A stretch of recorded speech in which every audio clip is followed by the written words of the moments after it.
Ladies and gentlemen, boys and girls, welcome back to another episode of Musically Mindful, a show where I sit down with your favorite musicians, artists, and even some of your friends to talk about mental health within the music space.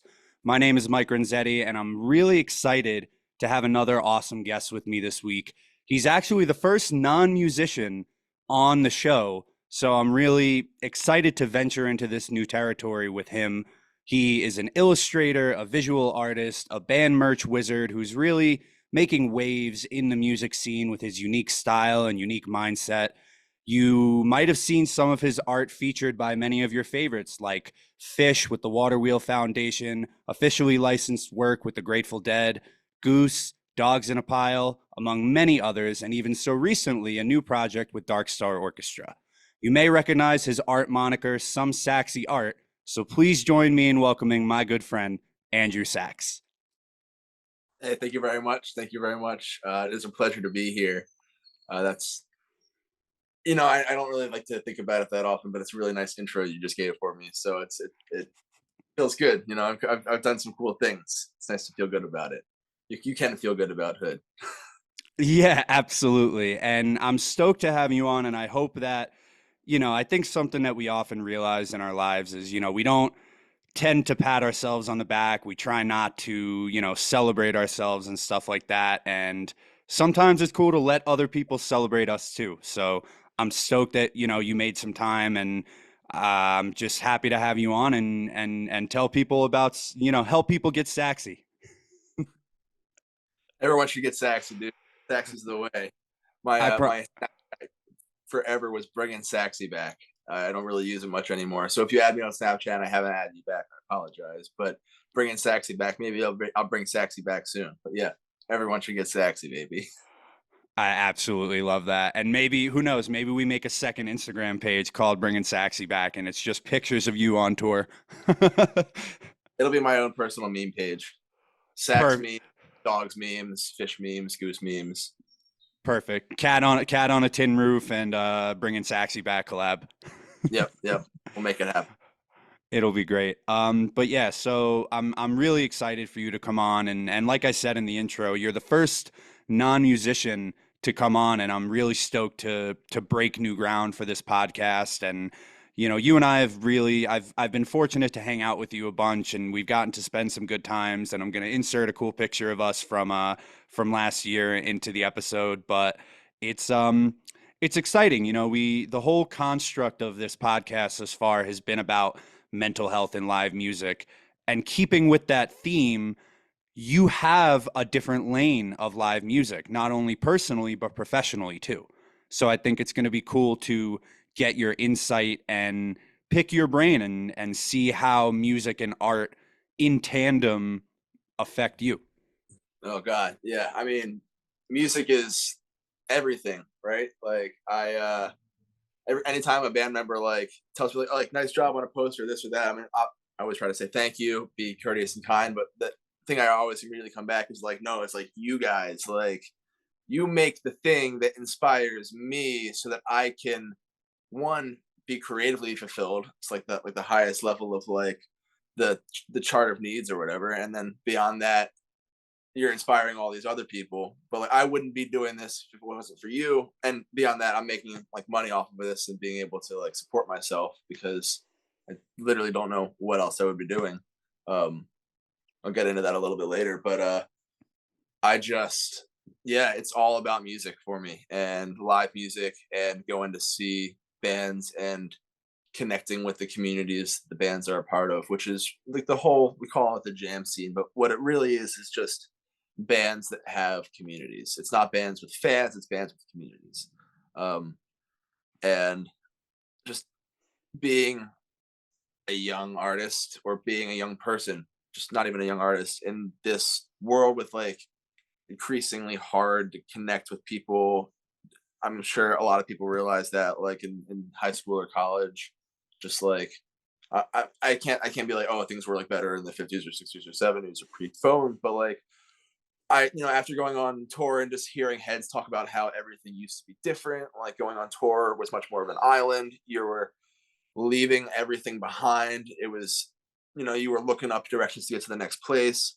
it all seemed a lot harder than it is now in that regard. But in terms of like all you had was your community and your people. Now we have like you can find your community online and Instagram and all that stuff, which I'm not pooping on at all. It's changed. It's just different. It's evolved. But just in terms of connecting with other people, it seems it's hard. It's easier to connect with people on the surface level now, but it's harder to connect with people maybe now than it was in the past on like on a deeper level. And these musical communities have helped me connect with people more on a deeper level than I ever had um, in high school or college or in just kind of other life. So music is cannot be understated in my mental health and the way that I interact with the world. I wholeheartedly agree, and something that's been a recurring theme through this. I mean, for me personally, music has given me that connectivity. It's given me my close friends. It's given me, um, I mean, so many things. The travel that I've done, the places that I've visited, the friends that have come and the friends that have gone, the new inspirations in my own creativity. It's also inspired my health and my wealth and all of those things. And I'm really excited to dig into that side of it and the inspiration from music in your art. So before we step right into that, I kind of want to start really where the focus of everything is. And when I say mental health, what exactly does that mean to you? I mean, it's everything, right? It's balance, and balance is effort. Um, it's good days, it's bad days, it's the top of the mountain, it's the bottom of the valley. It's it's something you both have control over, but it's also something that happens to you as well. Um, we can't control our thoughts as they come to us, but we can deal with them as they arise and think about what they mean and what that means for us and what that means for the people around us. Why am I having these thoughts? How am I going to act on these thoughts? Um, so it's never anything absolute, or not never anything absolute, because there are like people who are dealing with diagnosed disorders like schizophrenia and other things like that, but also things that we still don't fully understand either. So to say that it's all in your head can be very trivializing to people, but at the same time, all of this all is in your head. Everything is created by your brain. Even pain is a real thing you feel on your hand, but it's a message that that your hand shoots up your arm into your spine up to your brain, and your brain is telling you that it hurts. So it's not that it doesn't hurt, but it also exists in your head. um and that's not to say that pain doesn't exist or pain isn't real, but it also means that, and I got this from watching a podcast, listening to a podcast with my wonderful girlfriend, Maddie. But pain is basically like one person. It's impossible to actively or accurately measure pain, because two people can feel the same like stimulus and feel different pain. Um, and so if that works for physical pain, like just in terms of the subjectivity and everyone's experience being unique, it's the same thing with mental health. So I know I took that on a whole different tangent, but like mental health is just all encompassing. It's our whole reality is mental health. And taking care of yourself, and like you are the universe. So it's like taking care of yourself, even though it can feel at times like selfish. It's like the classic, like, put your own air mask on or airbag on, or on the flight before you put on other people's, right? It's like you gotta. Yeah. So yeah, mental health is just it's every single day. It's everything you do. It's in everything you do. It's in waking up. It's in going to bed. It's hard to put like a quantifiable label on like mental health, but yeah, mental health is all that shit. I think that's a good kind of scope to have. And part of what I'm realizing is me loving, I got my fish cup over there too. Break out the fine china. Um, when I asked that question, and the reason that I've really kind of stuck in making that the first question is because, in a way, like what you said, mental health means something different to each and every person. Pain means something different to each and every person. Our ability to internalize what happens to us, what happens for us, what we can control, what we can't, it's all so different, and it really does encompass all the different facets of our lives, whether it's the top of the mountain or in the valley. Wherever you are at the moment is where you are. And there's that old adage that this too shall pass, and that goes in both ways that the pendulum swings. All good things and all And the time. exactly. And something that I liked that you said was similar to something that I've shared on a recent episode, where thoughts are like waves. You can't control how many will come, and you can't control how hard or fast they'll hit, but you can choose which ones to ride. And I think that there is a really interesting perspective within it being all in your head. Because while it is, it also isn't. And it's difficult to navigate. And I think that we all, part of living is developing these tools and having a utility belt full of coping mechanisms and techniques, and the ability to talk openly about it is something that I think needs to be more in the forefront, and really kind of press on, because we all deal with it, every single one of us, no matter if it's the guy making the poster like you, the guy on stage, the guy spinning in circles in the back of the room. Every single person has some type of mental health that they're forced to deal with. And It's just the condition of being alive, right? It's the human condition. Um, exactly, yeah. So there is no escape from it. There's no, and that's what I said at the beginning, where it's like it's balance, and balance is effort. There's no like escape from it. And there's no like, cool, I've reached nirvana, I'm good now, I fixed the mental health, we did it, we're healed. It's like, yes, you can heal yourself, but like recognizing that life is a breathe in, breathe out process, that you're gonna flip back and forth, it's night and day, yin and yang.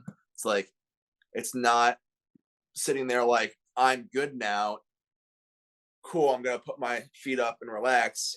It's sitting there like, okay, now that I'm good, how can I be better for when it happens again? Because I know it'll happen again.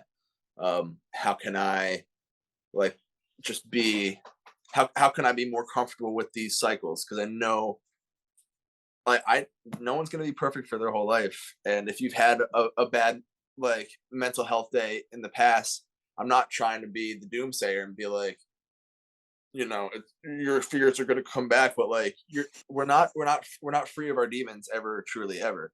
um I think psychedelics will definitely teach people that, and they can help people cope with them. And it's like, and it's exactly that, is when you are able to cope with them, and when you have these tools and tricks of talking about them and dealing with them in healthy ways, then they don't come out in those like scary, like, however different for every person, however you want to say it, whether it's repeating a cycle of abuse, or whether it's repeating a cycle of self-abuse, or just attack self, attack other, retreat, withdrawal.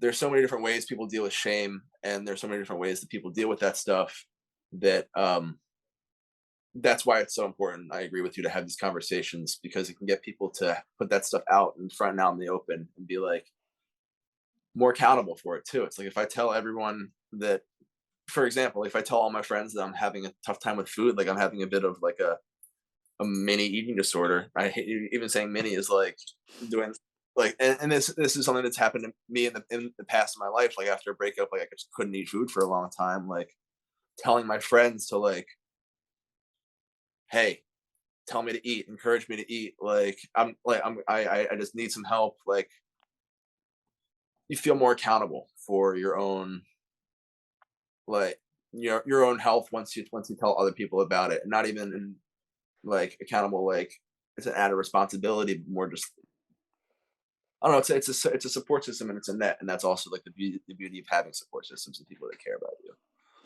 Absolutely. I mean, those support systems, like I was just saying with the utility belt, people can be tools on that utility belt. And I don't mean tools in the way of being used, but they can be part of the fabric of your getting better.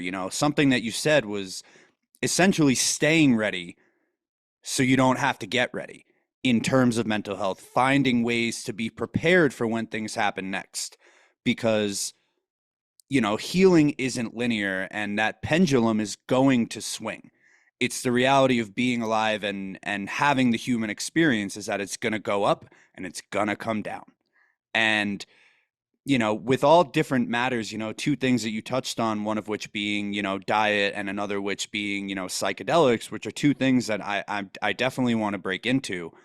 And I think it's really important to have the inclusion of your friends and being willing to reach out to people because like you said, sometimes it's difficult to hold ourselves accountable. So when you put it out there and you let other people know, it makes you want to be. It gives you that foot to stand on in your progress or even in your ill-fitting times where you aren't making progress. It gives you something to actually mount to, and that goalpost keeps moving just like you said.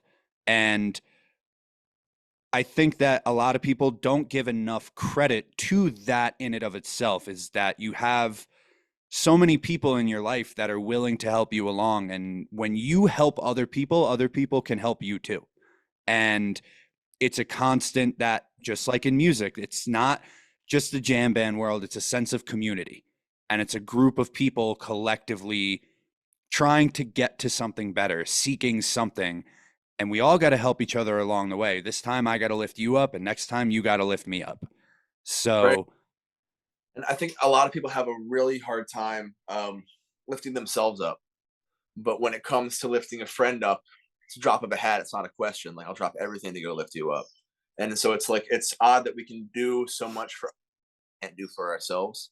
Um, even though like you are your brother, so we are all the same people. I mean, we're not all the same because that precludes people's individuality and experiences. But like we're all part of the universe and consciousness, and just when you're willing to go out of your way to help a brother, and that brother or friend or gender neutral person, um, mhm.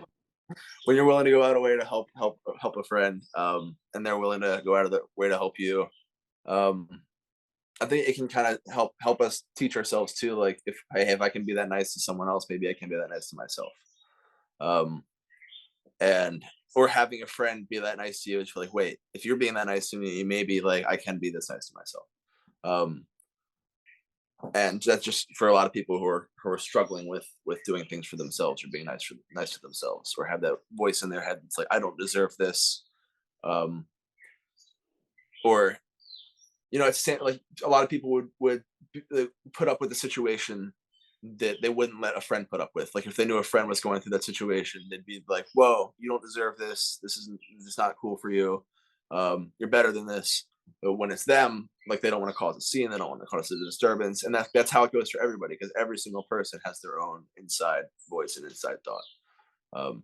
So yeah, the power of community and the power of just connecting with people, and holding yourself accountable through like, man, I have a hard time fixing my diet for myself, but if my friends are worried about me and I can do things for them, I can rationalize it in my brain that me helping myself is helping them. So whether or not that's the healthiest way to do it or not, it's certainly better than the alternative, I think.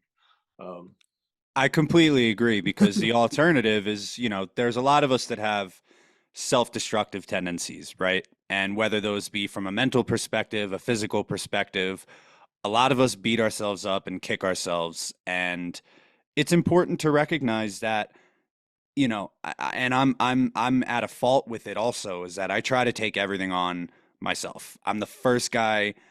I offer myself up to be a surrogate therapist for people, and I offer myself up. If I can help you with dieting, let me know. If I can help you with physical fitness, let me know. If you need me, I'm there. But then if I'm carrying all these bags, I'm like, nope, I got it. Don't worry. I can, nope, I'll put that one around my Yep. neck. I'll put it in my back pocket. Like, I got it. Yep. Yep. Yeah. So something that I wanted to kind of visit for a second was I read the bio that you have on your artist page. I'll plug it throughout, but somesaxyart.com. So it says an exhausted and moderately confused graduate of the University of Vermont, making art for a living and talking mad shit, exploring my styles, skills, and imagination one drawing at a time. And knowing you, it's such a perfect way to explain. And I'm also sure that parts of you have evolved, since you put that up. But I kind of want to take it back to, when did art become an integral part of your life? And in the same way, music, but really, have you been drawing since you were a kid? Did you take art classes? When did art become the thing? Okay. I'm gonna get into that in 1 second. I just want to go back and say I wrote that at the week or two after I graduated college. Um, I agree with all of it still. I maybe would take off the talking mad shit part, but I don't know if it's entirely inaccurate, so I might leave it there. I think it's funny. Um, but yeah, art has always been a huge, huge part of my life. But I think for a long time, it was actually a bit of a so it's always been deeply connected to my mental health. I remember being a young kid. I remember being in school and feeling really bad about myself every single time I did like visual art. I remember like looking at everyone else's, just constantly having that compare, like yours isn't as good as others. I remember trying to like what I remember really trying, I always wanted to be able to draw realistically. I always wanted to like look at something and draw it. And I tried for a long, long time. And probably before the age where I would have been able to get good at it. But I remember like I would ask for sketchbooks when I was a young kid, how to draw books. Um, I would draw like the classic, like draw the oval, draw this thing, now draw the rest of the fucking animal, and like I would get like good at replicating those things in there, but I just didn't have that like spatial reasoning or that attention. I never really had a wonderful attention to detail. Um, and as soon as things start to drag on, as soon as things start to get repetitive, I'm like, okay, on to the next thing. So I've always felt really drawn towards the act of creating, but there was a long time in my life where I felt I couldn't do it, where it was hard, or I wasn't able to express myself, and then that internalizes like a lot of jealousy and I wouldn't even realize that's what it was. But like I would see beautiful art in the world, or I would see like a graphic would pop up on my phone for like an event, and I'd be like, "Whoa, this is like really sick!" Like I'd be like, "Wait, no one else gets how sick this is. I get this is just like an ad for a concert, but like whoever drew this is really fucking cool." Um, and then I would get like really down on myself for not being able to like make things like that or do this or do that. So I kind of that was my young experience with art. I kind of just put the whole thing off. Was like, screw this is stupid. Um I can't express myself the way I want to. It's all just coming out as like really bad doodles. So no, that's making me feel bad about myself. Then I was like in middle school, high school, I think, and I was doing theater because that was like my creative thing at the time. It was just fun to be. It was a community thing. It was fun to be on stage with a lot of people, um, and be funny and be silly and do all like the creative community and like theater exercises and that kind of stuff and improv, and that all really spoke to my big ADHD brain. But around that time was when I found like the Rolling Stones was like the first rock and roll band at the time that I found. And then if it wasn't Rolling Stones, then it was Bob Dylan. And then from there, Led Zeppelin, the Beatles, and just kind of Steely Dan. Just then it was just downhill from there. not downhill musically from there, but downhill in terms of like, okay, this is my life. Just down the rabbit hole. It's down the rabbit hole. Yeah, that's what I meant to say. Um, so naturally, as any 14, 15-year-old does who can afford it, I got myself an electric guitar. And I was like, I'm gonna be a rock and roll guy. And I played for 4 or 5 years, and I got to the point where I was able to express myself the way I wanted to, and then I would listen, and it was still not very good. And I'd be like, well, I'm having fun playing it, and I guess that's all that really needed to happen. But I did a couple of like not battle of the bands, but like showcase things at school, and I would listen to the audios back or videos back afterwards, and I was like, this might not be it for you either. Um, and still at that time, I was like more focused on like the end path than enjoying it. Like I said, I was enjoying it, but I was like, I'm enjoying it now. When do I get paid? Right? I was like, when do I become a real artist? When is this like a real thing? And then I realized how many people wanted to do that, how hard it was, how many really talented people there were out there, and not to discourage people, because you can absolutely go out and do it. But I'm just saying that at that age, that with my ADHD and my talent level, was like got a glimpse of the whole hill and was like, yeah, I can't climb that motherfucker. Which is like the dogs there. Like if the hill was really that tall, would you climb it at all? Hmm. Um, Hmm.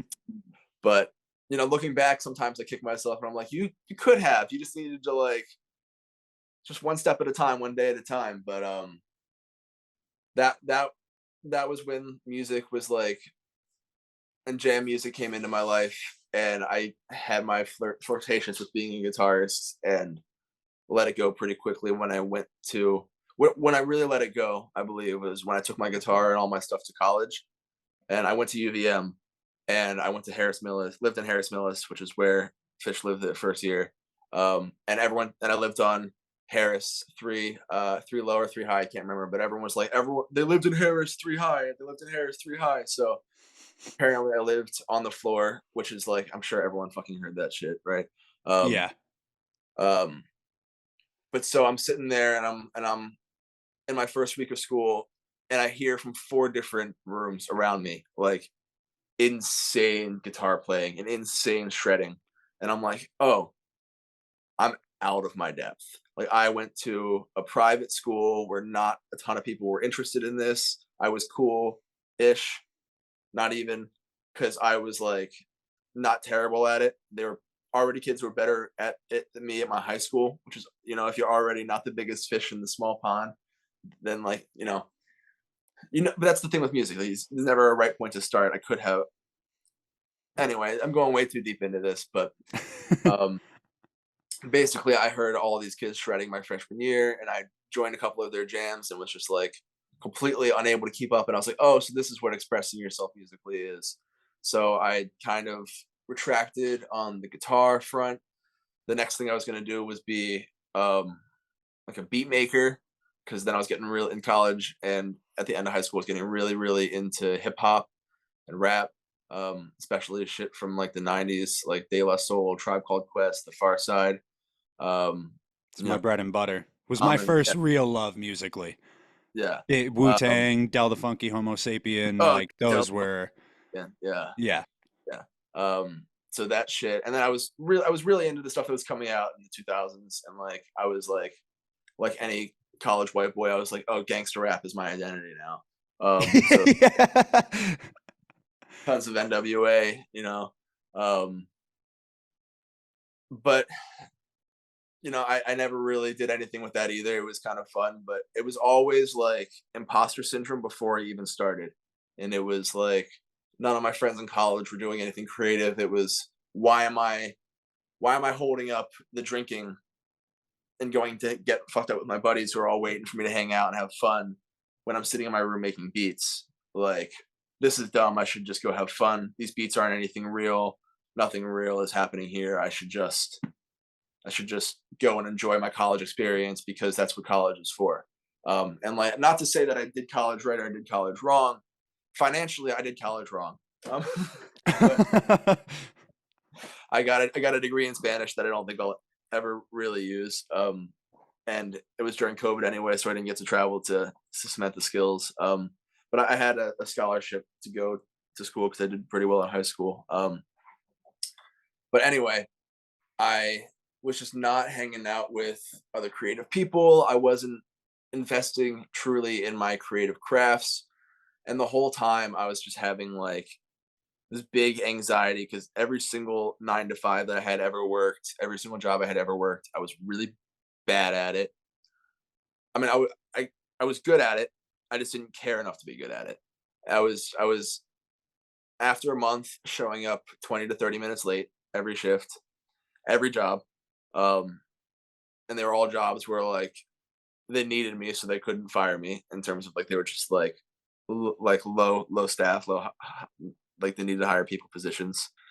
Um, but yeah, I think I was like, what am I gonna do with my life? I don't have a career. There's not a job that I want to work.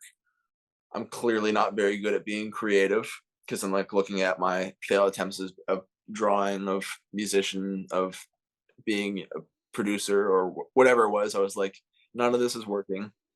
Um, and then I kind of remembered something that I had. It was like, how could you even not think of these things? But when you're that age, you're not even thinking about shit. I kind of remembered that throughout all of high school, I drew in every single class. Like I wasn't drawing the way I had been trying to draw growing up. I was just doodling silly characters and I was just like making little psychedelic ornamental things on the margins of my notes and I was just kind of like not paying attention to the thing. It was my escape for the things that got to me, like the fear of the 9 to 5, the fear of like what am I going to do with my life, the fear of like if I don't do something creative, like is my time like I always want to be like the cool guy. So if I'm not doing something creative, am I cool? Um, Mhm. and at that moment, they now going back to college, it was COVID, and I'm realizing all these things. And I said, "Fuck it, let's try one. Let's try one or two more things, right?" I mean, I'm sure I would have for the rest of my life, and I still do for the rest of my life. Want to continue to try to push new creative avenues. But I got an iPad my senior year of college to fuck around with digital art on, um, and Photoshop and other things that were like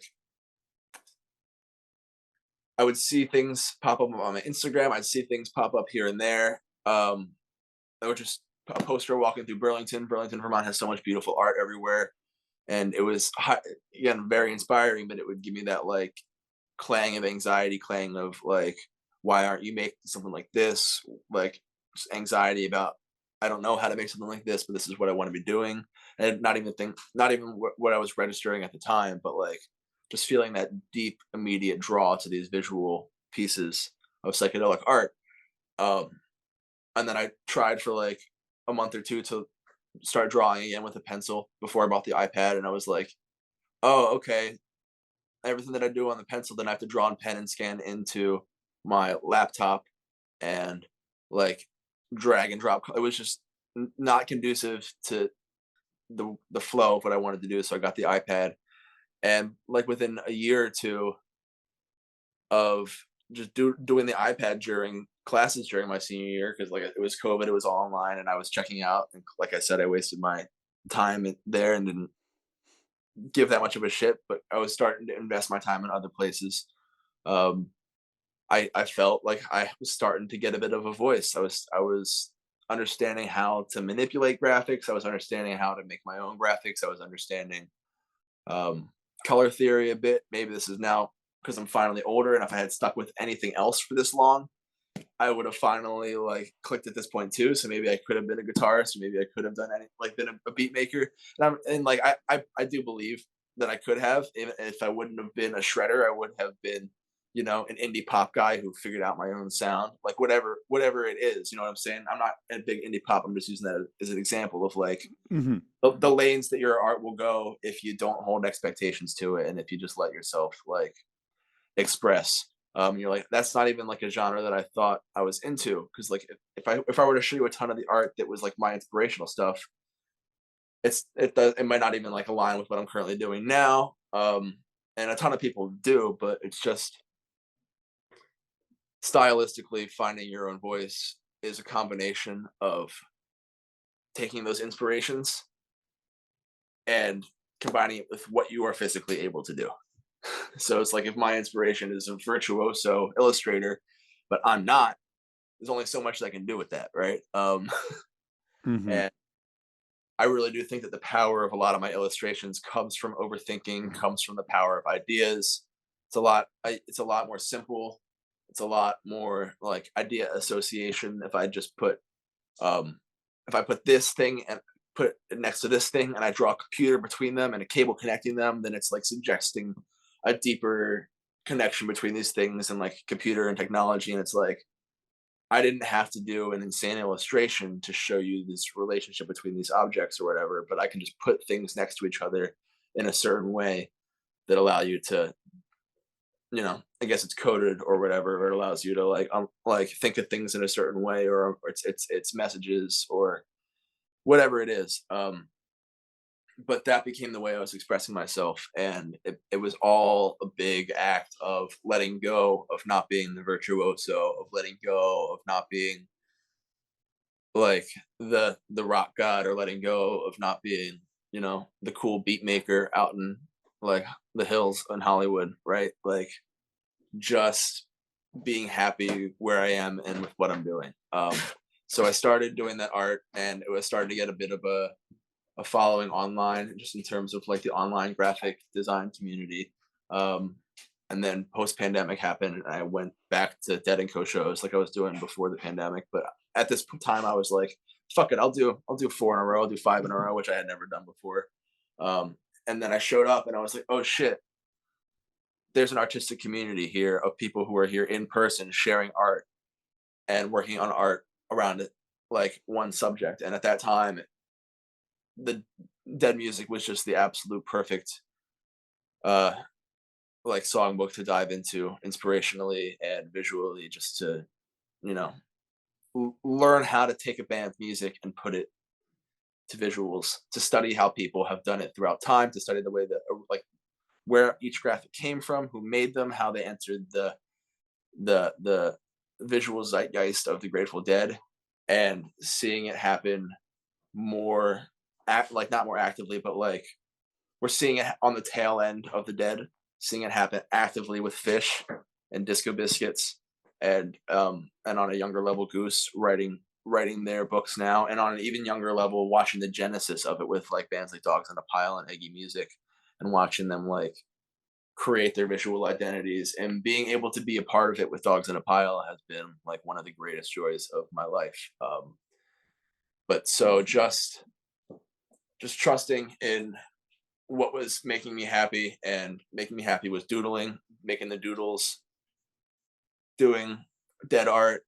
Doing dead art led to doing art for local theaters and venues around Philly, and that gave me enough of a grasp of how to be a professional to reach out to Dogs in a Pile, or to have that moment I had with Jimmy in the crowd where I was like, "Let me work with you," and then follow up with a reach out to them.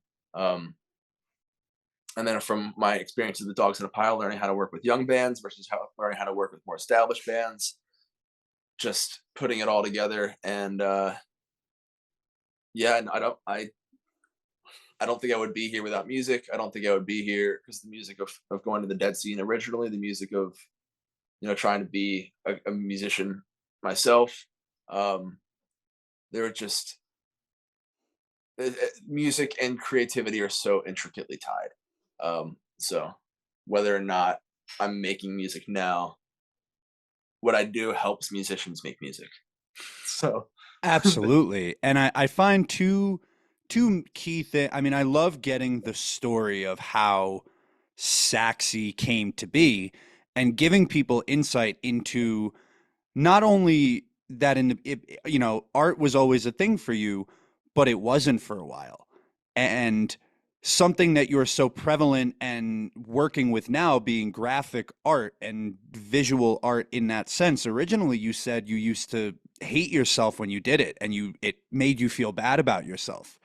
So it's giving, like we said, all good things and all good time. It's giving space and the right amount of time for it to flourish. And obviously, the dead being the forefathers of so many things within the space of what you and I both love, not only from, you being you having the ability to take their creation and that inspiring yours, but also being a conduit for this musical journey to be visually represented and giving people the ability to internalize it through what you're creating too.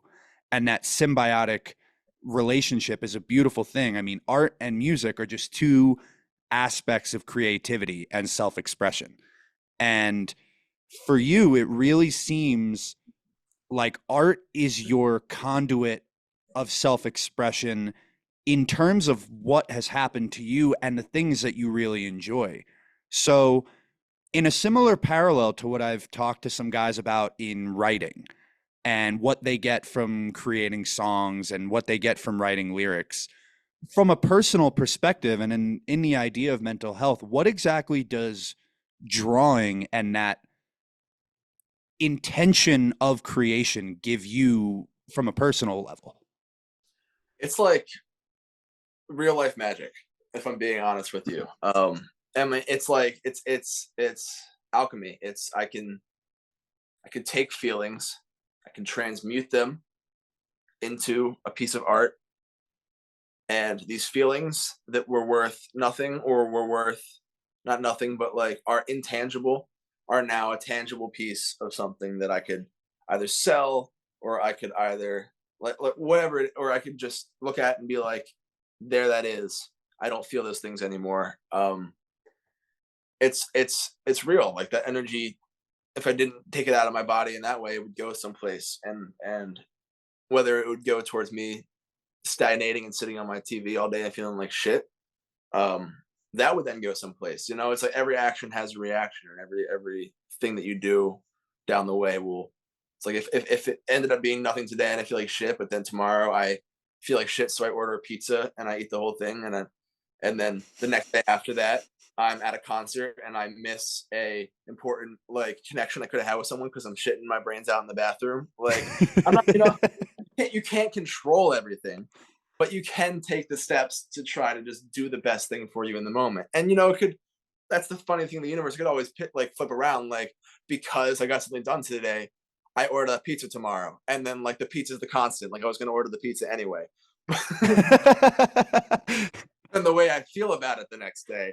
Like you can't try to control any of it, but you can just try to do your best. Um, and just one more bit of the alchemy thing is I feel the same way when someone buys a poster. It's the same bit of alchemy in the way that like they take the energy of the show, they put it in that poster when they're buying it, or when they stuff it in that tube, or when they unroll it from the tube. And then when they put it on their wall, you can every time you walk past, you're like, I was there, I remember that, I feel it. Hell yeah. when That you frame it and put it on your wall. that's a night I'll never forget, dude. That was one of the greatest dog shows ever. And that's saying something because they're all one of the greatest dog shows ever. Absolutely. And I think it's so cool that that's something that it gives you too, because there has to be an interesting creative transition in when something that's self-expression becomes your job and becomes something that you're doing not only to sustain yourself, but also in the way that guys that I think an opinion that I've always had is that guys that are making music are attempting to continue and further on a tradition, are attempting to keep that community prolific and keep people invested and keep people involved because they got something from it.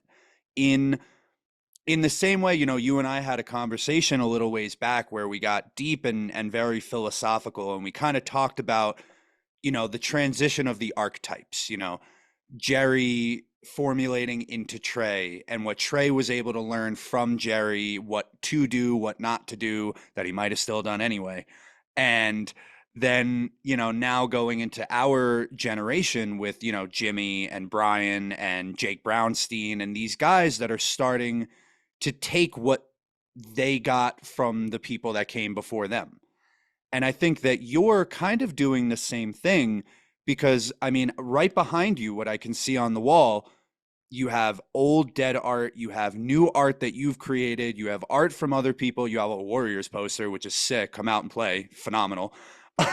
um, Hey, but yeah, it's about that transition and that time of how art has evolved, how people have evolved, and how within that our mental health has too.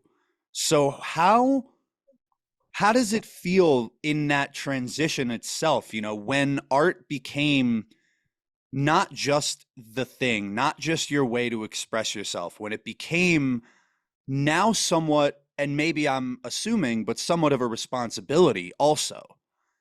How did that, or did that change your uh, relationship with it? that's a really good question. It's funny. I almost had that great fear of doing a 9 to 5 my whole time in school and in college, out of fear of being a cog in something that was bigger than myself and not just doing my own thing. And it's funny now that I've gone out and I've done my own thing, I feel like a cog in the universal system, Hmm. but in a much more positive way, if that makes sense. For sure. Well, you're the conduit to being it and to seeing it, you know? Um, yeah, I mean, I see it all the time at shows. It whatever it is, this I said, made my friends joke it's the scaffolding of the universe that we're looking at. Hmm. Um, but I try to just take it and put it into my drawings, and my drawings are very much not it. They are a recreation of it. But if anything, like, Hmm. I mean, it's in the same way that like a holy text is not it, but it is an interpretation of it. It's like it is the experience. It is what someone gets out of the poster. It is what I get out of the music, or what I get, or what the musician gets out of the music. It's the experience. It's the living. The poster itself is dead. It's a piece of paper. Um, the audio recording itself, your cassette tape is dead. Your vinyl is dead. But it's the act of listening to it that's like, the joy of it. Yeah. The act of the creation, the act of the receiving. Um, but no, to go back to like just what it's meant to become a professional artist now. On one hand, it's incredibly gratifying because it's really hard, um, and I had so many math teachers throughout life telling me that you'd never be able to make a living at this. So even though I'm scraping by at it, and I have a wonderful support system, I probably wouldn't be able to do it to the level that I'm doing it. At least go to as many shows as I do, if I didn't have the amazing girlfriend and parents that I do. So I'm not. I don't pretend to be self-made at all. Um, but I do make enough to make a small living doing this right now. So I am. I don't. I'm not minimizing my efforts either. But Kudos for that. thank you. But it can be it can be a little bit of like a vicious cycle sometimes with the professional bit of it, is like the whole like, okay, you get a really awesome job, and then there's the wave of fuck yeah, I got this job, and then there's the anxiety that follows up of how am I going to possibly do this job justice, right? And then you do or you don't, what like you either do and you feel good about it, or you don't and you submit it anyway and you're like whatever, and you did your best, and that you feel good knowing that you did your best, um, and then the thing comes out and you feel really good because everyone's like, this is sweet, congratulations, awesome, and you're like, yeah, fucking pat myself on the back, like I'm doing it, I'm doing the thing. And then like next week you're like, shit, what's on my docket? What's the next big gig coming? Um, and then rinse and repeat, right? It's just like it, so there the lack of stability is both, it leads to the mountains, it leads to the valleys. That's just the nature of freelance. That's the nature of I was talking with another artist about it recently, and it's like he sent me a meme and it was like, God, isn't it fun? I don't remember the exact picture behind it. It was funny, but it was like, isn't it fun feeling like you have to top yourself every single time at your job to like feel to combat irrelevance?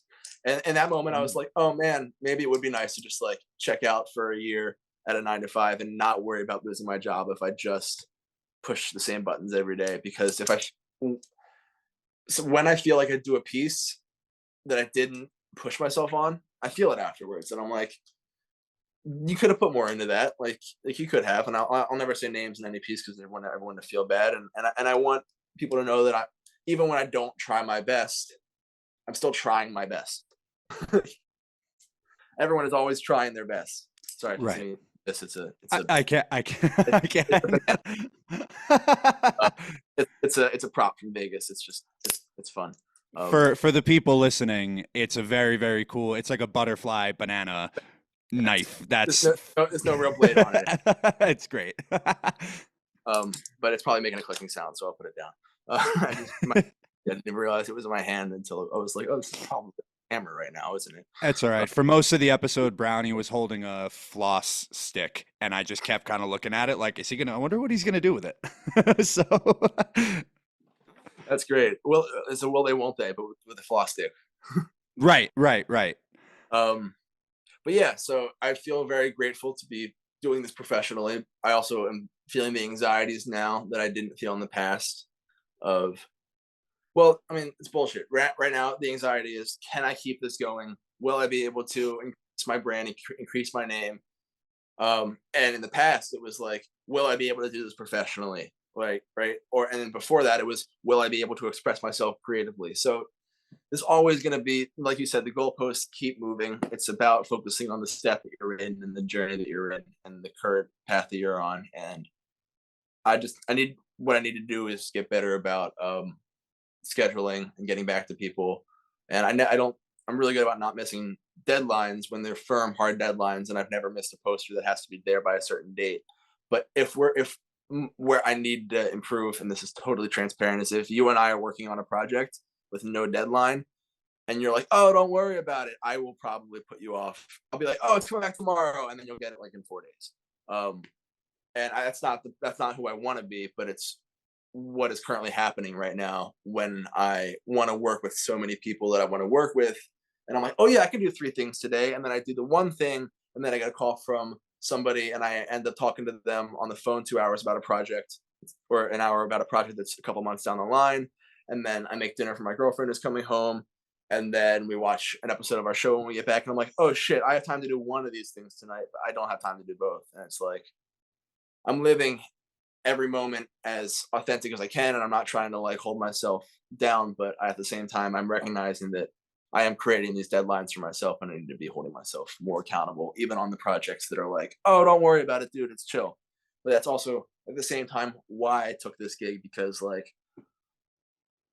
or why I went this path, because like the worst that happens is if I fuck up, I'm not a brain surgeon, I'm not a heart surgeon, I'm not killing anybody with, like Mhm. when Cam when that thing happened with the posters, I was like, he called me, he was very upset on the phone. I was like, dude, don't worry about it. Like, am I thrilled that it happened? No, but it's paper. Let it go. Like, what are you gonna do? Like I said, it's a dead thing. He did the comedy bit about it, and the poster sold out even faster, right? It's Yeah. because it's the experience of buying the poster and knowing like where the dent came from and feeling connected and all of that stuff. So eh, nothing that I do professionally is really really worth worrying about stressing. Mhm. But I I still do it anyway, right? Yeah. Well, it's funny. I can make a parallel. Well, first of all, I 100% agree with the idea that, especially with posters, I mean, you could see behind me there's an allotment. Every poster that's on my wall, including yours from the Foundry, the reason it's on my wall isn't just because I love the art, it's because I can connect to a memory. The one that's right behind me is when Pigeons played the Cap for the first time, and that was my first concert back seeing them after I had my really bad back injury. The poster next to that is the show that I met Billy Strings for the first time. The one next to that is when I flew out here for a week and a half with a backpack and I did Dead and Co in Boulder back in 2017, and it was the first time that I saw them play Eyes of the World, and I cried like a bitch. And I remember that, and they're all feelings and they're all moments. And the same with the Dogs Foundry poster. Not only did you make it, and when I walk into my house or someone walks into my house, that's the first thing that they see, but it's a memory of that night. It's the first time Dogs did Birdsong. It was one of the first shows where I went and I was like, holy shit. Like, they're doing it. And there's those connections within music, there's those connections within art. But something that is a parallel that I can make, and I can get transparent about myself in the same vein, doing this podcast and trying to build something grassroots, just like the way you have with your art, reaching, just shooting blindly messages, trying to get people onto the show, trying to work in a way, collaborate and work with all of these people.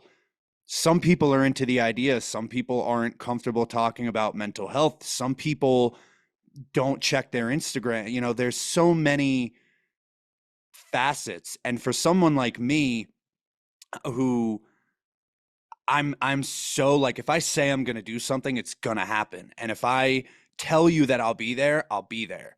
So when something happens, that there's a scheduling conflict or somebody changes their mind or whatever have you, it puts me in an interesting spot too, because it's, how do I not be a hypocrite and say that your mental health takes priority, because it does, but then in a business and professional standpoint, like, oh shit, like now I have to rally or audible or figure something out. So it's an interesting way to learn the art of collaboration, whatever your medium may be.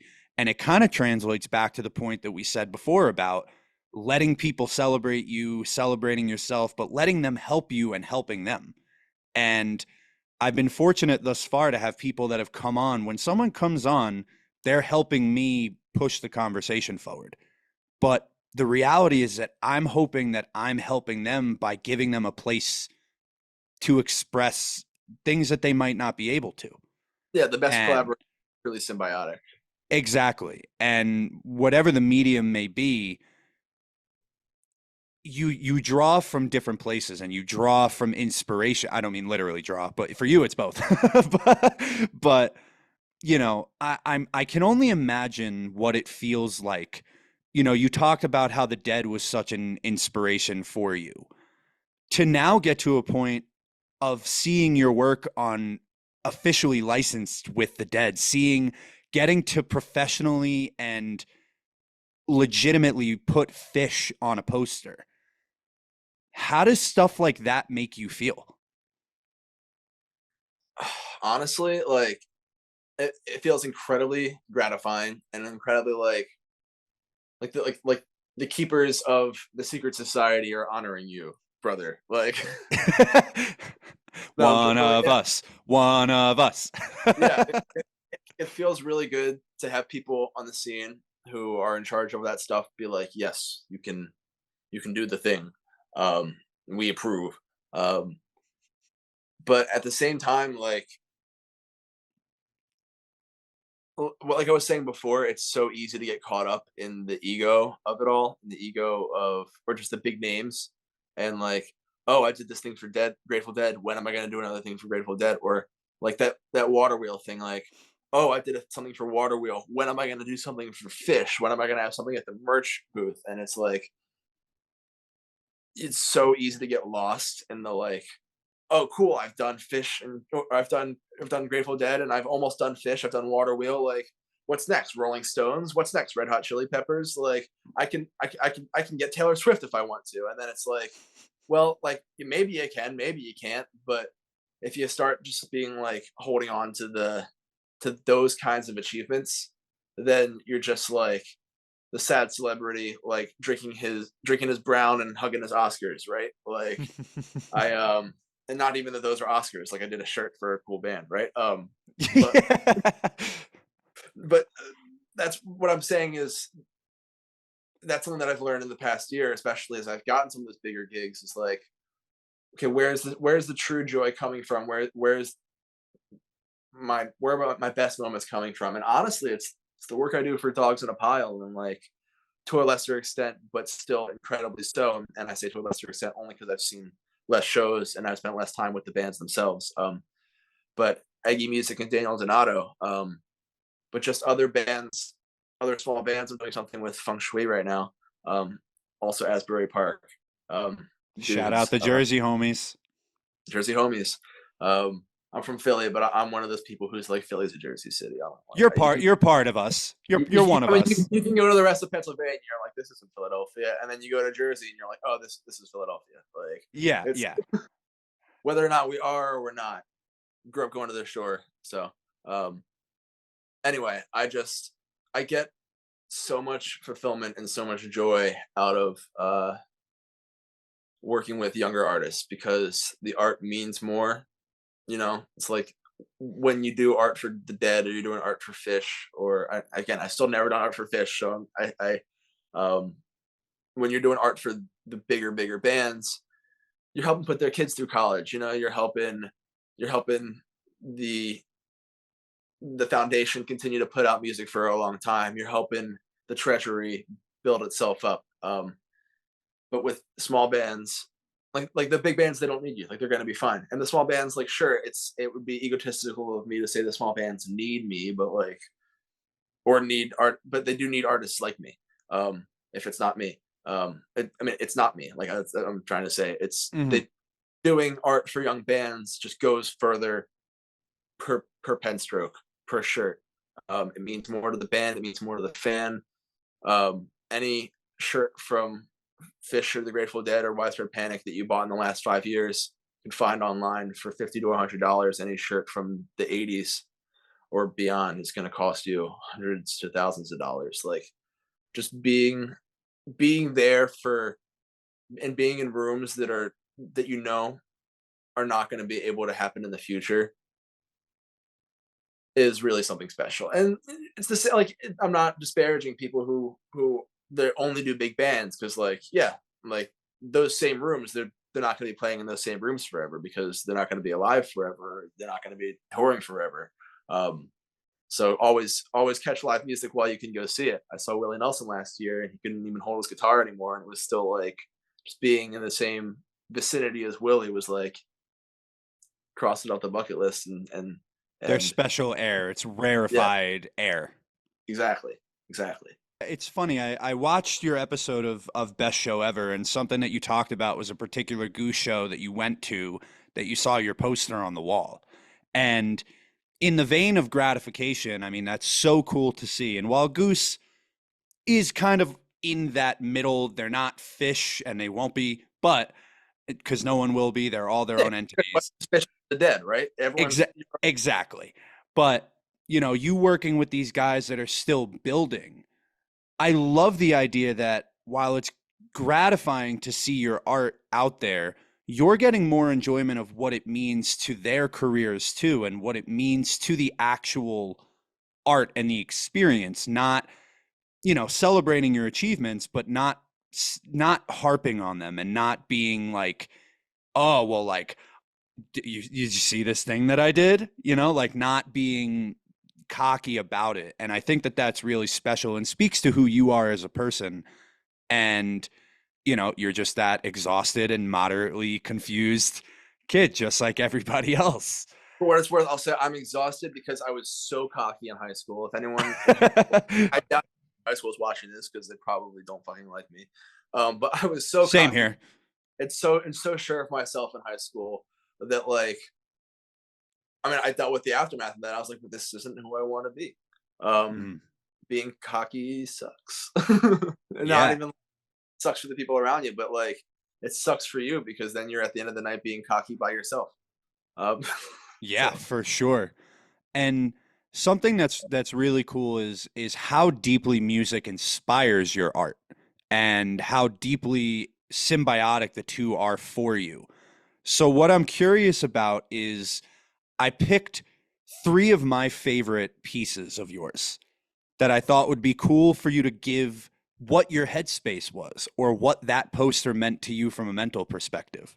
Hell yeah, I'll pull them up. So, so the first one is you did a Dirty Heads print that was a ship in the middle, and I think it's one of my favorite pieces that I've seen from you. Do you recall what headspace you were in when you drew that, or what it meant to you at the time? Yeah. So that's actually one of those ones that was like more the ego than anything else, because I that was the first band that I was like, oh, me and my friends in college all listened to this while we were like drinking. Like this isn't just a jam band. This is a mainstream successful band. I'm not saying that like there aren't mainstream successful but like jam Hmm. bands. What is mainstream? But anymore these days, there's so many fucking people out there. But True. that was the first, and it was totally a bit of an ego moment. But that was the first one where I was like, oh shit, people are gonna see this and not be like, wait, what band? Huh? Like people are gonna see this and be like, oh shit, he's doing something for a band that I know. That's kind of fucking cool. And my uncle is a huge Dirty Heads fan, and I am a fan. And I listened to them for a while in college, but I do have to say, if I'm going that vibe, I'm gonna subtract the rap, and I'm just gonna do Slightly Stupid, or I'm gonna do like Sublime or something like that. Um, Hmm. I mean, not I mean, like I said, I love rap. I just like that specific white boy reggae. Um, I'm a slightly stupid are my folks, Sublime are my folks, and they all tour like together, like with Dirty Heads, so it's all in the same vein. Yep. Um, And there is a beautiful cohesiveness to those of us that were white boys that got into gangster rap that were also into the exact same thing. The kids that played hacky sack loved Wu Tang and NWA and also loved Slightly Stupid and Sublime. They, for whatever reason, they just go hand in hand. And I'm it's in the all same boat. I'm in the same boat. it's windows down on a 72-degree day, driving down like a green pasture, and just like I never owned a convertible, but I'm just imagining a convertible for the scenario. Sure, sure. No, honestly, probably some like shitty 2008 Honda CRV or something like that. Or Yep. It was a 2002 Jeep Liberty Limited for me. Had a yeah, sunroof, so that counts. yeah. For a while, I think it was actually a '98 Jeep Explorer, or not Explorer. I don't know, one of them Jeeps. I had a A Ford beater. Explorer. Yeah. Yeah. Anyway, so the Dirty Heads one was like, okay, how can I just like nail Dirty Heads vibe in a way? Because this is big. This isn't like with Dogs in a Pile. We're writing our own story. We're making our own visuals as we go up, and we'll reference back to them later if we like them. But Dirty Heads is like nautical and octopus and a bit of a kind of punky, like just not. I don't even know. Little badass kind of vibe A little to, bit, a little bit of troublemaker. Yeah. troublemaker, and my art kind of just like screams that, in being like, I mean, people tell me it reminds them, and it's not nearly as detailed or good, but like old like R. Crumb comics or that kind of stuff. But just in terms of the cheekiness of it. So like, I was like, okay, cool. Like Dirty Heads, I'll do a ship, I'll do a octopus taking the ship down, and by nature of like my visual storytelling, it'll come out like kind of Dirty Heads hip hop style, like modern graphic. I don't even know how I describe my style. It's like a post psychedelic, like post comic, but still very, I don't know, whatever it is. It's And then sexy. it's sexy, right? And then I put headphones on the octopus to show that he was like jamming out to music, and it's like that's like a little bit of psychedelic. It's like an octopus wearing headphones. What? And it's just enough to get like somebody who's tripping to chuckle, which is like all you really need to do. Just like the Trey Asbury show, which was just like we put. I sent my friends the poster minus the seagulls on the front, playing. And if you don't know the poster, they're playing dice for food and a soft drink. I'm gonna And put in pictures of all of them, like to lay over. oh yeah. But before it had that, I sent it to all my friends, and I was like, "What do you guys think? Is it done? Is it good? Which I do all the time, asking for validation, whatever." Um, and they're like, my buddy was as a total joke, and he's from Manasquan. It's like right there. He's like, "You should do some seagulls playing dice." Like just like fucking around. And I was like, that's actually like a funny idea. It doesn't make any sense, but because it doesn't make any sense, that's like it's gonna get somebody who's tripping to be like, why are there seagulls playing dice on my poster? Yeah, Um, exactly. and then you can throw in plenty of other like lyrical references in other places, but just throwing that one bit of random thing in on top of everything else that kind of makes sense Hmm. makes it, I guess, sexy. I don't know. It's just one of the elements that makes a piece sexy. Yeah, for sure. So then the next one is Umphreys, Salt Lake City. Oh yeah. So that was this was post. I talked about it on the best show ever, and I talked about it on my episode of No Simple Road.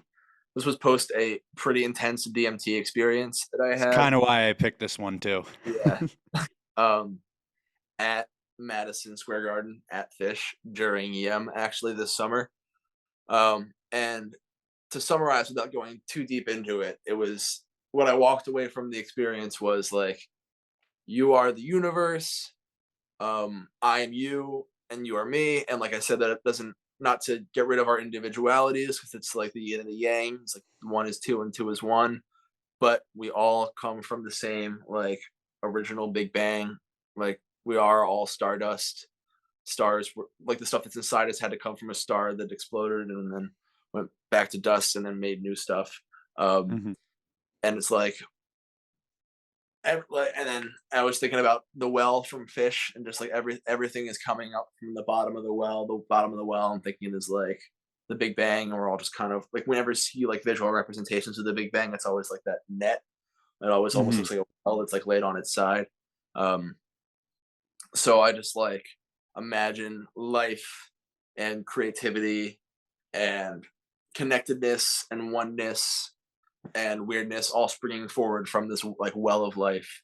Um, that is also like I try to make it like a little like not techno, but like almost like when you see like the '80s art that's just like grids or like computer grids and that kind of thing. I just tried to get a little bit of that vibe and a little bit of just like machinery and just I don't know something that would just suggested at it being older than it was. And then in terms of like I have coming out of it is like a flower.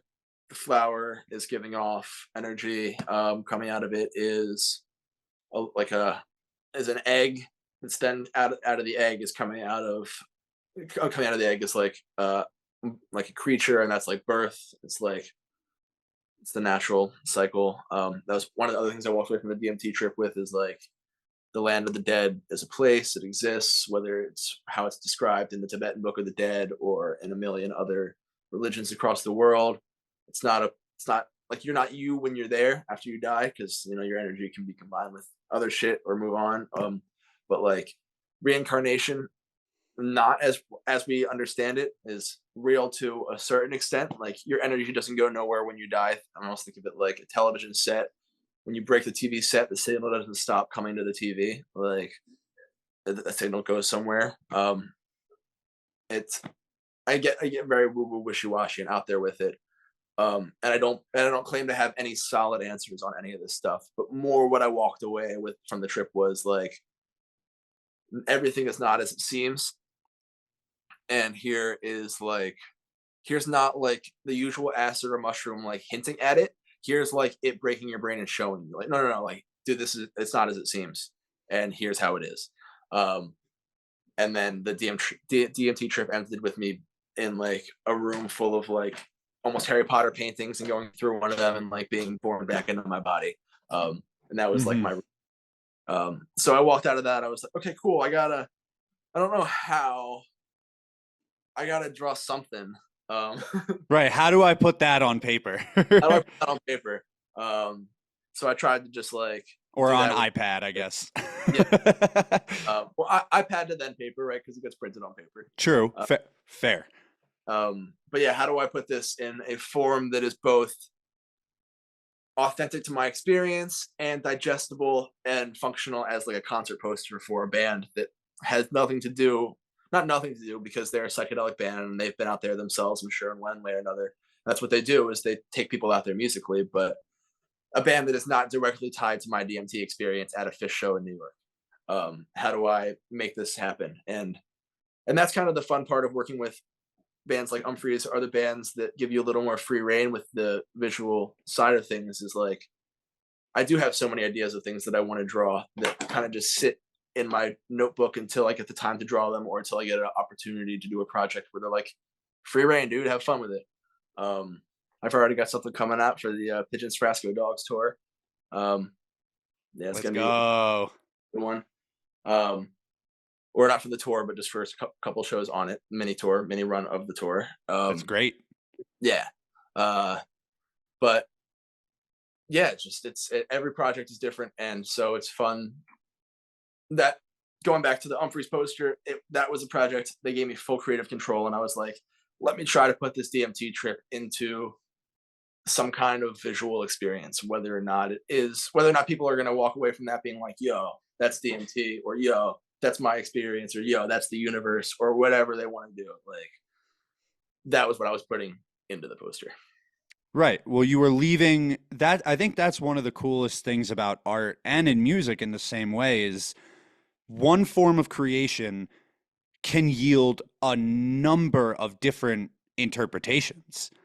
Looking at something on that Humphreys poster, to you, it meant something. When you created it, it meant something. But two best friends that are looking at the poster might have something totally different, might see something completely different as well. And I think one thing that's really cool that you said about, Humphreys is they're a band that takes people out there with their music. And I'm sure that there's been times that art has taken you out there too. Do you notice a difference in when art takes you out there versus when art takes you in there?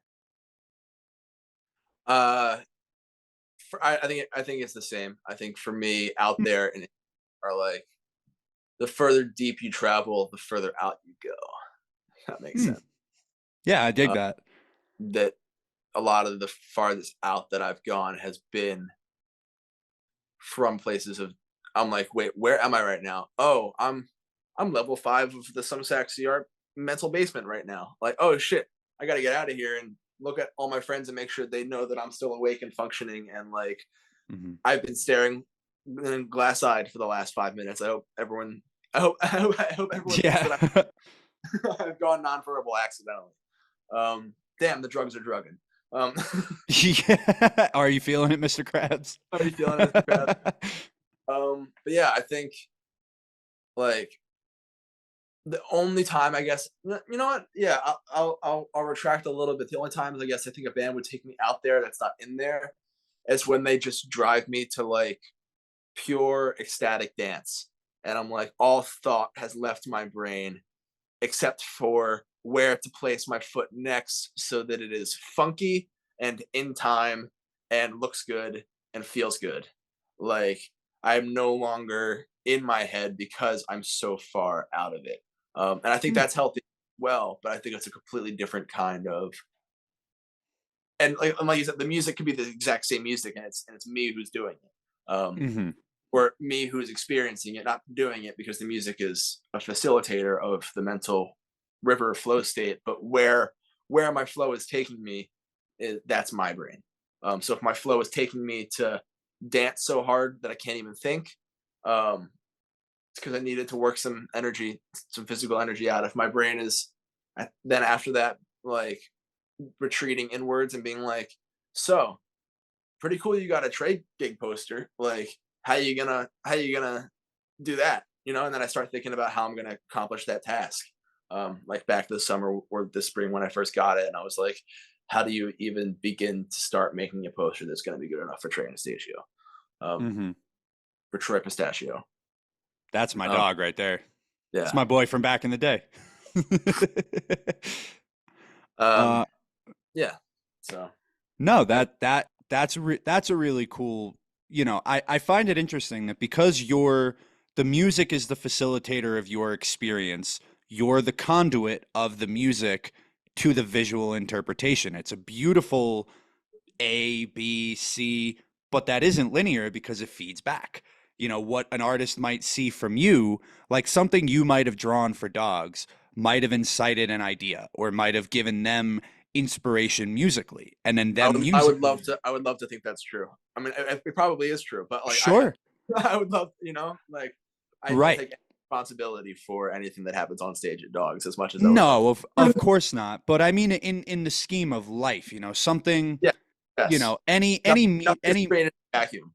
exactly. Any medium of creation, like you and I talked about in that conversation we had, it was a really beautifully philosophical conversation about one universe experiencing itself in secular versions, but cohesively in a collective manner.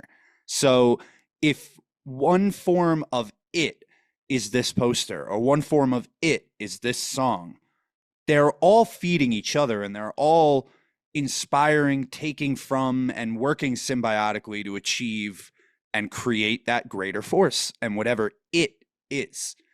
And something that I find interesting from the art perspective is it's all from the tip of a pen. We talked about how mental health is all in your head, but that it's not. Art is sort of all in your head, but it's also not. So it's a beautifully interesting parallel between the two.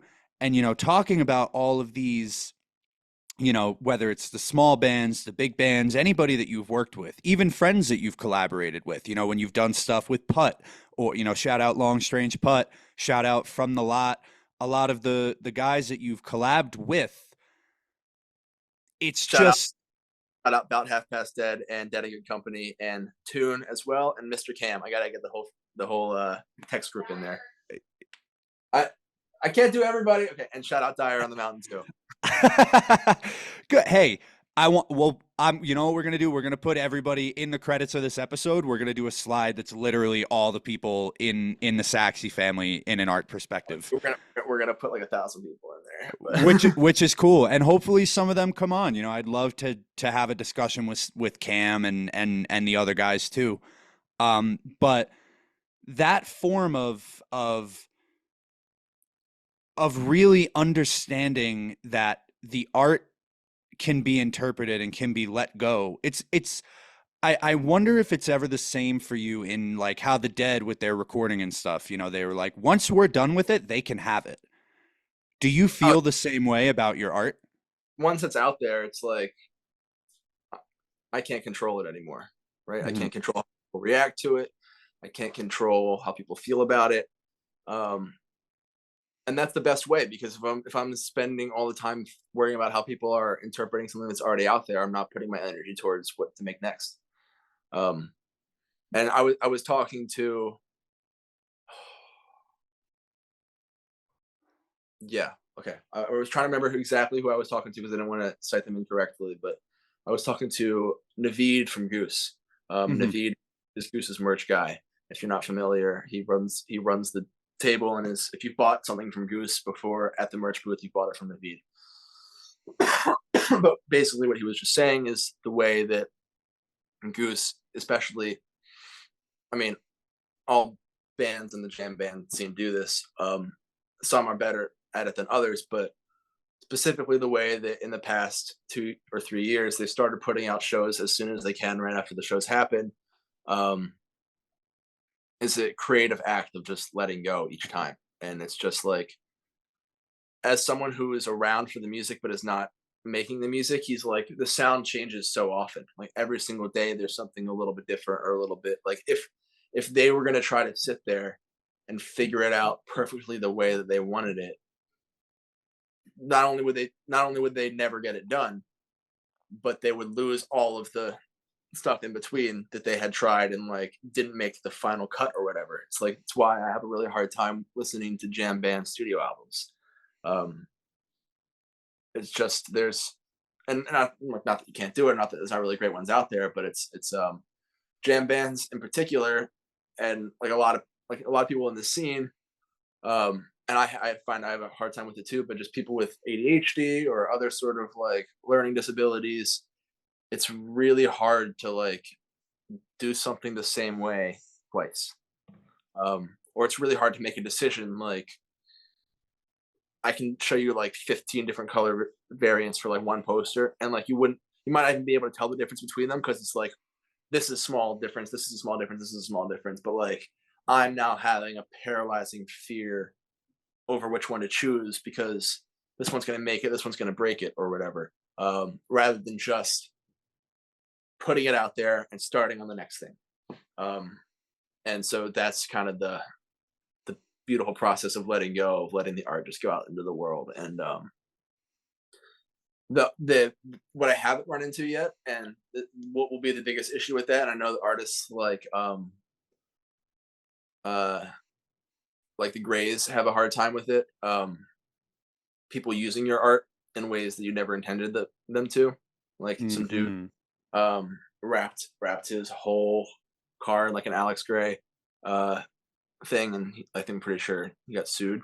Um, People who like put his stuff on shirts or like wear it to festivals, like he's gone out and said like I don't like this, I don't like the people do it. But like at the same time, I see a lot of people getting inspiration from his art, and a lot of people are like making it their own. And in the same vein, like how many terrible, terrible dead or fish t-shirts have you had that the person who made the fish logo or the dead logo or any of that stuff was like, no, you're murdering my baby, like come on, like. Hmm. So um at a certain point, like that's all just trying to control what you can't control.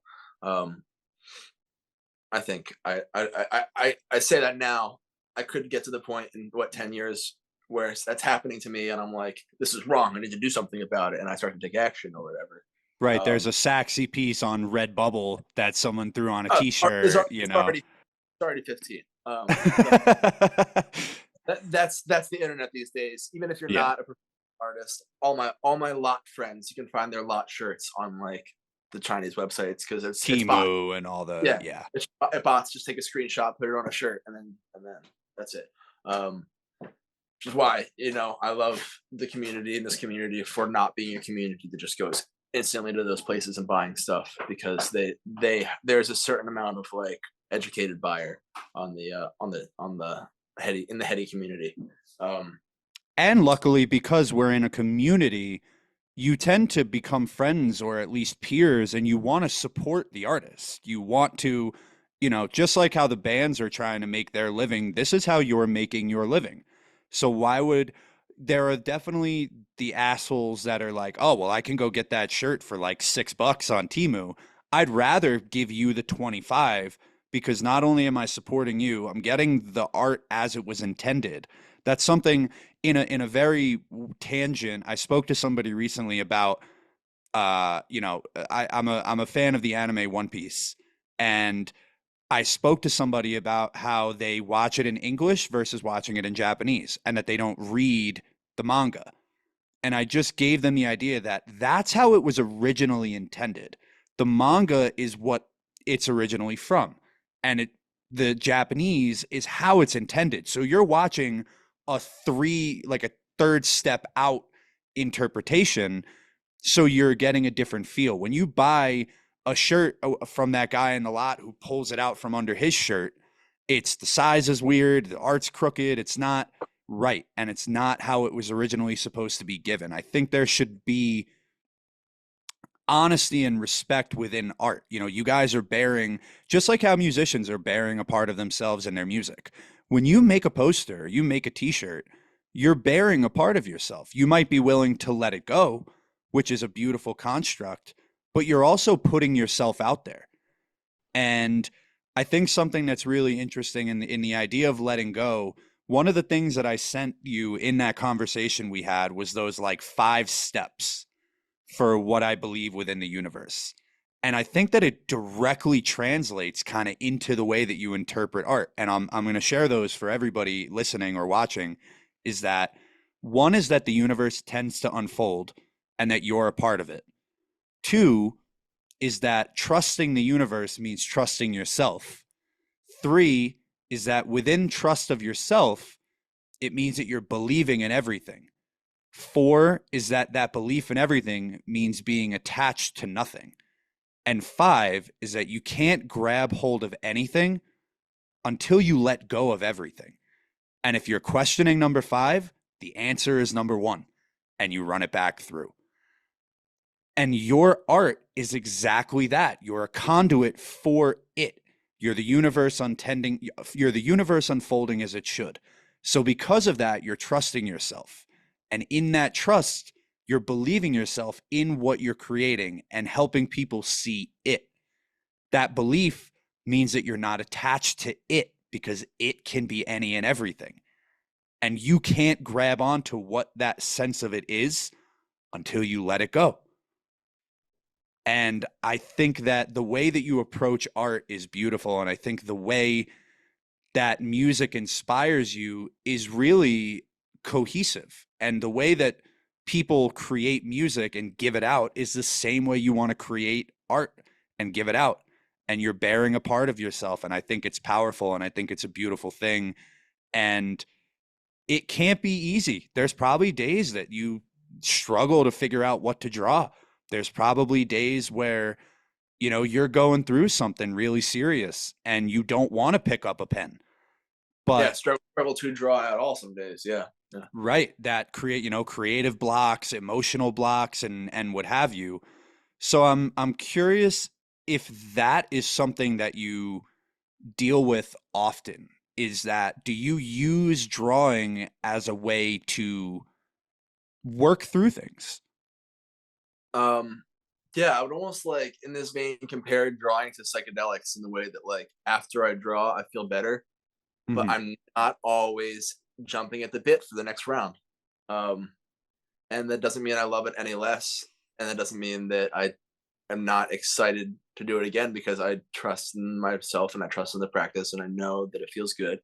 And when I'm drawing, it feels good, and I'm like, why am I not doing this all the time? But I have pretty severe ADHD and I've struggled with it for a while. And I was medicated from fourth grade to 10th grade and or 11th grade. I was pretty depressed. In 11th grade, I was like, fuck this. I'd rather be bad at school than be sad all the time and not able to eat lunch and like really sick every day because it just wasn't making me feel good. Um, and yeah, so because of that, because I'm a much happier person now that I don't take that medication anymore. But because I don't take that medication, I deal with the realities of having a pretty low attention span and the realities of getting distracted easily or going on my phone to answer an email and getting caught up for an hour in Instagram, responding to DMs, or just starting a new project when I have one that I need to finish. And again, I pride myself on not missing deadlines and not missing anything that truly like needs to happen and get done. I believe that I'm responsible in that regard. But yeah, they're like I'm a night owl because I will sleep in until noon. I will maybe get an hour or two of work done, but I'll start the day with either food or weed, TV, and then wait for my girlfriend to get home from work, which she works at a yoga studio. She's usually done around 2 p.m. So she gets home, we have lunch or we watch something, and then I'm not actually getting my day started until 4 or 5 p.m. creatively because I just need that space to kind of wake up and readjust to life every single day. Like I part of my neurodivergence or whatever it is I'd have a hard time with transition of spaces. Like I have a hard time transitioning from waking up, from being asleep to waking up, and I have a hard time at the end of the night telling myself it's time to go back to sleep. It's like wherever I am is where I want to stay. Um, so the bad days are the days where I can't get out of bed. The bad days are the days where I have a little bit of leftover party supplies from a weekend, and I'm like, why wouldn't I just do that instead today? The bad days are the days where I can't stop looking at art that I did in the past and be like, how come I'm getting worse? Or the days where I'm scrolling on Instagram and I'm seeing all of my inspiration all my usual inspirational art, and I'm just sitting there telling myself I could never make anything like that because I don't think that I could. Um, but then it's like they couldn't make what you make for however many different reasons. Like there's an artist that I'm friends with who we've been talking recently, and I definitely won't name any names, but they mentioned to me they've been feeling the pressure that they put in hundreds and hundreds of hours into every single poster. And if you were to know the artist I'm talking about, you can tell they're virtuosic, they're amazing, probably more talented than I will ever likely be in my life in terms of sheer illustrative ability. Um, but their mental health is not great. They kill themselves on every job.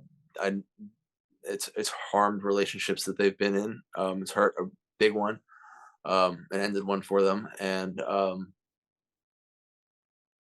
it's and they sit there telling me, "I wish I could draw less. I wish I could let go. I wish I could put as much hours into my posters as you do talking to me." Because I put a lot of time and effort into my posters, but compared to some of the really really big names out there, I'm doing like 15 to 30 hours. Meanwhile, a lot of the big names are doing 30 to 60. Some people are doing 80 to 120. This guy is doing like 200 hours a poster. He's getting paid more than I am, for sure. And he's worked that all into his contract. But it's just, if I'm feeling unsustainable with what I'm doing, I can't imagine how he's feeling.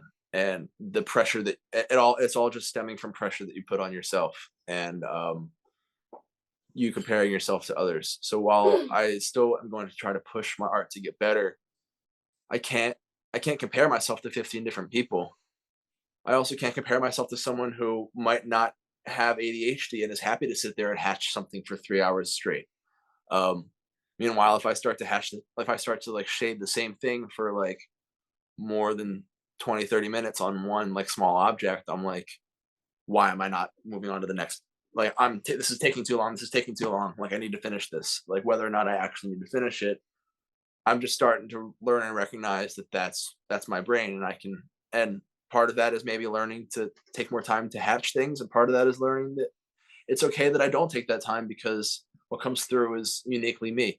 And that's one thing that I'm really proud of, and that a lot of people tell me is that when they see my art, they can tell immediately that it's my art. And I don't know that I've done anything incredibly intentional to make that happen, other than just be authentic while I'm drawing and just draw things as authentically as I can. Um, and when I say that, I mean part of like that whole letting go is when I was a kid trying to draw things perfectly, anxiety. Now I learn when I'm an adult, I can draw things when I'm trying to draw an object, I can draw it two ways. First way I try to draw it is I just try to do it from my brain.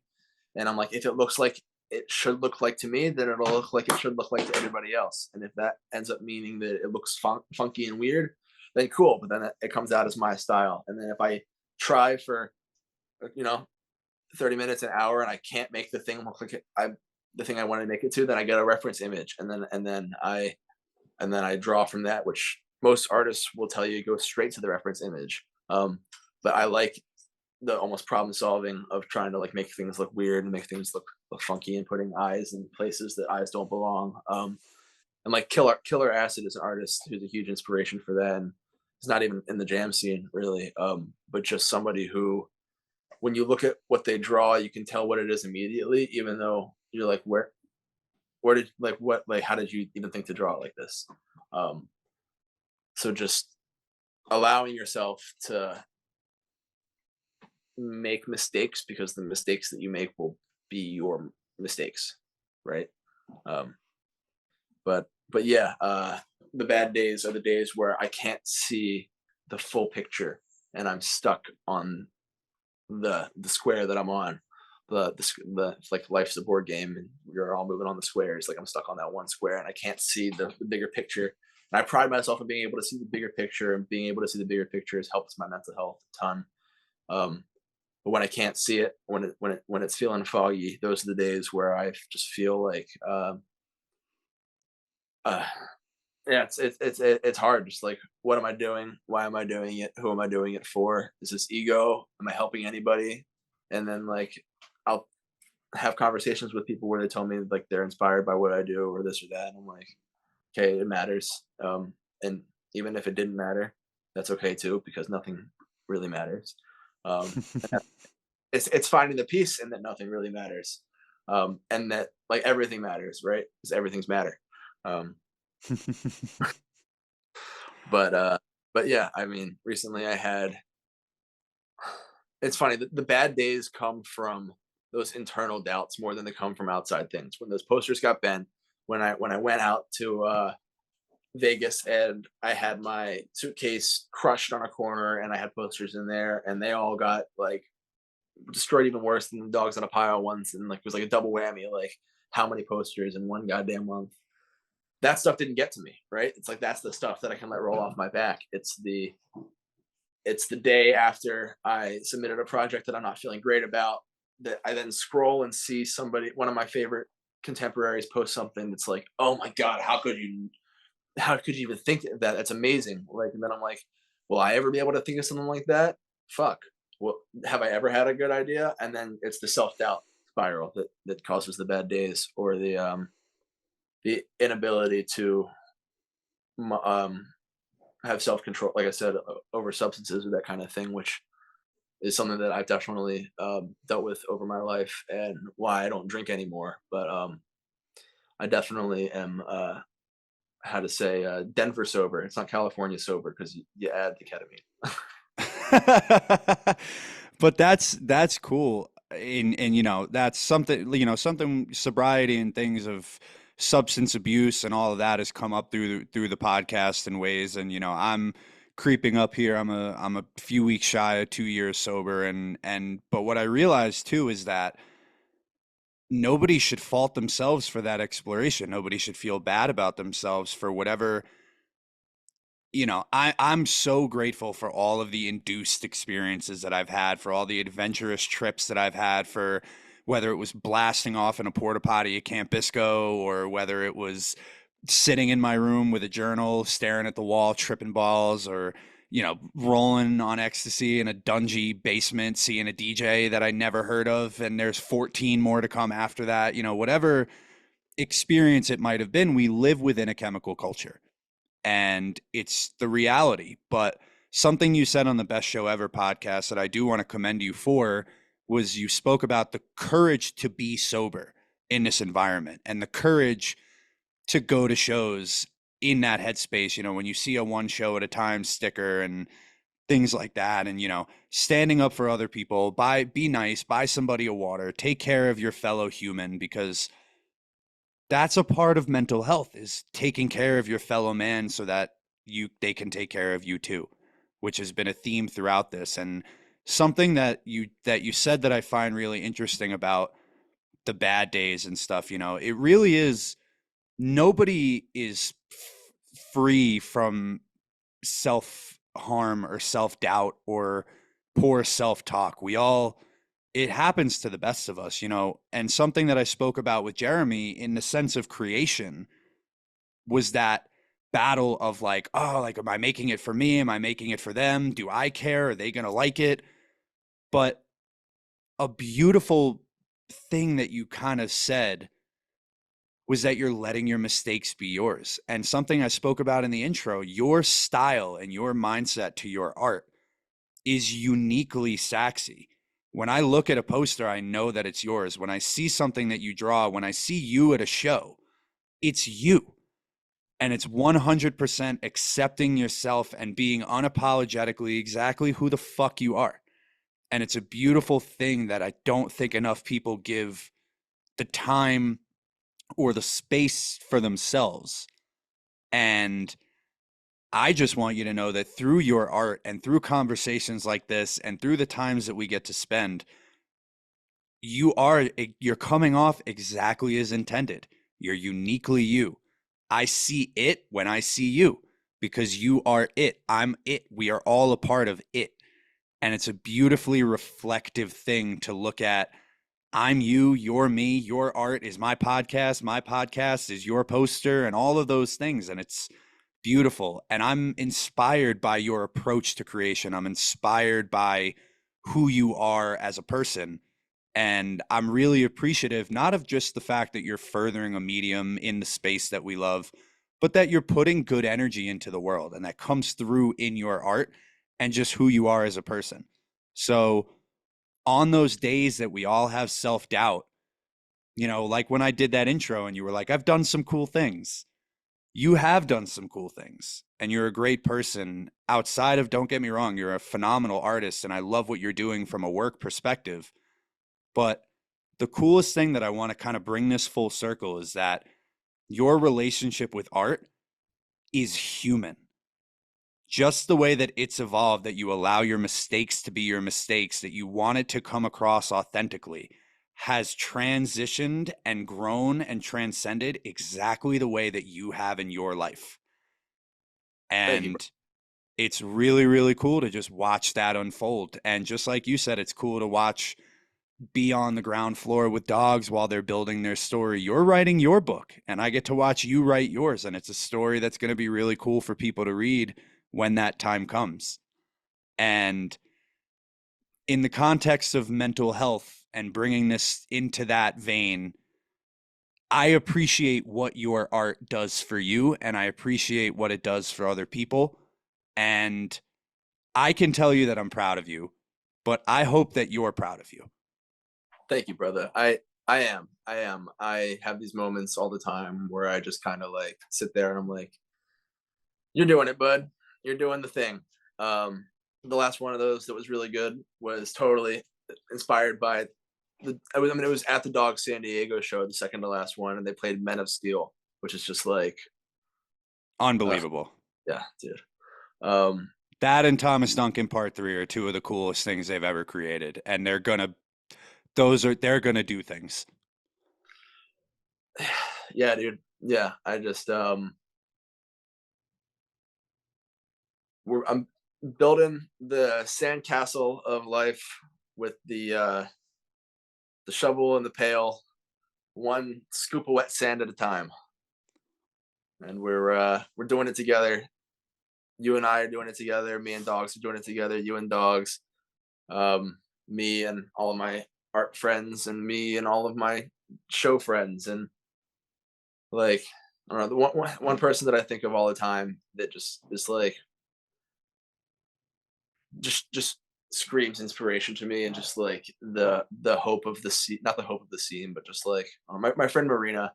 It's just like every single person who ever comes into contact with her, every time I ever go to a show with her, I couldn't be having more fun because of just like this energy that she brings. And another person like that is like Annie from like the Dog Pound. Hmm. Just like, sure, you don't work for the band, you don't make art for the band, but like this scene would not be this scene without people like you. Um, and just going to show like I appreciate you saying all that really kind stuff about my art, but even more so, I appreciate you saying it about me because I try to be someone who is like, okay, even if I stop making art today, that I would still be in the scene and making people smile. Um, and like, I want to be the guy who takes out the banana knife at the show and like gets behind me to crack up, right? Or like me and my friend, like me and my friends have an in joke on a song, and I have to run to the other side of the venue to go tell them the joke before the song ends, that kind of thing. Just like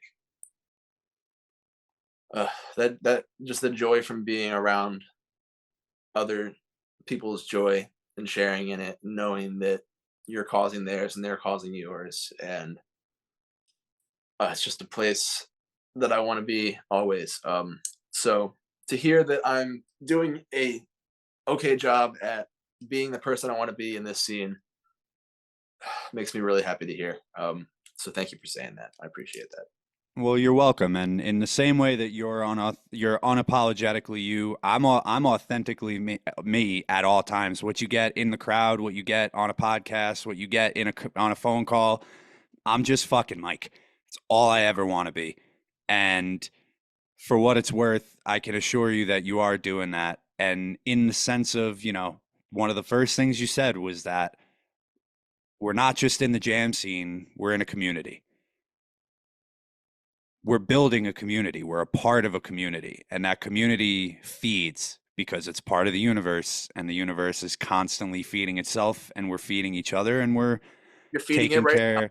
Yeah, and we're just going to keep doing that. So I think that's a beautiful point to bring this all together. And what I want to do right now is give you open floor and space. This could be to bands, your friends, your girlfriend, me, your whoever you want, anyone about anything. If there's one thing that Andrew would want to say to the world, what would that be? Uh, um, if I'm staying on one thing is love yourself so that you can love others, so that others can love you, so that you can love them. I know that's pretty woo-woo and wishy-washy and stupid, but No, it's not stupid at all. It's true. And no, not it's, but silly. I mean, silly, juvenile sounding on the surface. Um, but that's part of who you are. yeah, It's exactly you. I mean it. I mean it very deeply. I know you do. And that's why I love that that was beautiful and short and sweet. And yeah, I hope that you take the things that I said to heart. And I hope that you realize through your art, you're doing exactly what your art is doing for you, and you're inspiring others and you're helping other people. And the mindset that you have in art, the mindset that you have as a person, for your friends, for the bands, for the desire to see growth and betterment in community and see those archetypes continue to improve and get better is a beautiful thing. And I hope that you take pride in that. And I'm so grateful that you made time for this today. And I'm so, My privilege, my pleasure, brother. Thank you very yeah, much. I'm so stoked that we got to do this, and we'll do another one at some point. And I'm really, really glad to get your insight from a music and an art perspective and make this podcast a little more saxy. That's all we can ask for. Absolutely. Well, I always end these by talking to the people, and I'm talking to you too, Oh is yeah. that I believe in you in every single fucking thing that you do in this life. And I love you. And from wherever you go from here, just let the things thing and figure it out and find your way. And if you can, try to make your life just a little bit more sexy. So Oh, go check out his art page, check out his Instagram. All the handles and everything will be in the description. It's somesaxyart.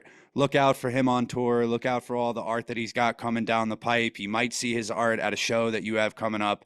And yeah, man, thanks so much. And I love you, buddy. hey, all the same back to you, minus the bits about the some sexy art. But go check out. Get on the wave. I know if you're already here, then you're checking it out. But I love you too, brother. You're doing awesome shit. I appreciate that, man. So, guys, thanks for checking this one out. We'll see you in the next episode. So, take care and be well.